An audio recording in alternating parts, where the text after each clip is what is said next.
Mission Spotlight, August 9, 2025. Listening to God, Hating Sin. In the depths of the Namibian desert lives a people who have maintained their lifestyle for hundreds of years. The Himba people are semi-nomadic, moving with herds of cattle and goats from well to well to ensure they have enough water during the long, hot months of the dry season. During the short rainy season, families return to their settlements of 3 or 4 huts, called villages, to plant corn to sustain them for the rest of the year. Uapahurua is among the few Himba who have been baptized and joined the Seventh-day Adventist Church.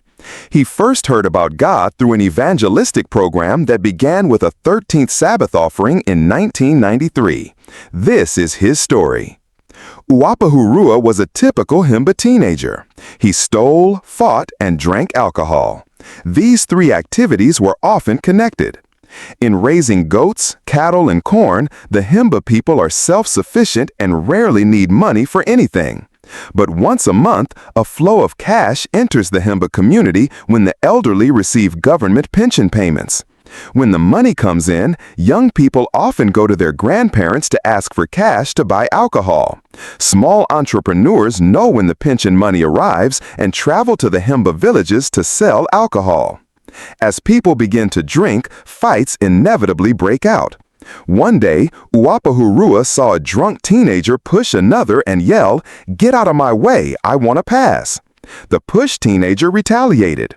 Other teenagers joined in, and soon a knife fight broke out. When pension money is not available, young people turn to theft. Uapahurua remembers seeing several boys skinning a dead cow. He asked, "Whose cow is this?" "It's ours," one boy said. "It died alone," added another. Uapahurua looked closely and saw the cow had been stolen. The families identified it by the special cut marks on its ears. The stolen cow also had knife wounds on its ears. A court judgment led Himba elders to discover the boys had stolen and planned to sell the cow for alcohol. The boys were ordered to repay the owner. Stealing, fighting, and drinking were part of everyday life for Uapahurua, until the day a Seventh-day Adventist pastor appeared at his hut. The pastor had reached the Himba people through an initiative partially funded by a 13th Sabbath Offering in 1993. The pastor spoke about God. Uapahurua had never heard of God before and was curious to learn more. That Sabbath, he went to a worship service the pastor was holding under a nearby tree. Like many Himba, he had never gone to school and could not read the Bible. So he listened as the pastor read. For the first time, he heard about the God who created the world and everything in it: corn, goats, cattle, and the Himba people. As weeks went by, he became convinced that he was not living right. Since the pastor could not hold Sabbath services under the tree every week, Uapahurua began going to the nearest town's Adventist church. He would wake early on Sabbath morning and walk for 7 hours to get to the city. By hearing the Bible, he began to hate stealing. He began to hate fighting. He began to hate drinking. He couldn't explain what was happening. He could not point to a specific Bible verse, but he knew that hearing God's word made him hate sinful things. He repented of his sins and was baptized at the age of 23. He gave his heart to Jesus.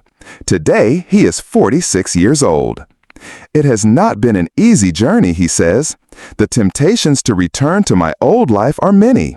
It's hard to be a Christian here. It's hard not to steal, fight, and drink. That's part of daily life here." A 13th Sabbath Offering in 1993 helped fund the evangelistic program that led the pastor to visit Uapahurua's home. The blessing of that offering is still being felt in his family and community. Your contributions to this quarter's mission projects will also make a lasting impact in Namibia and beyond. Thank you for planning a generous offering on September 27.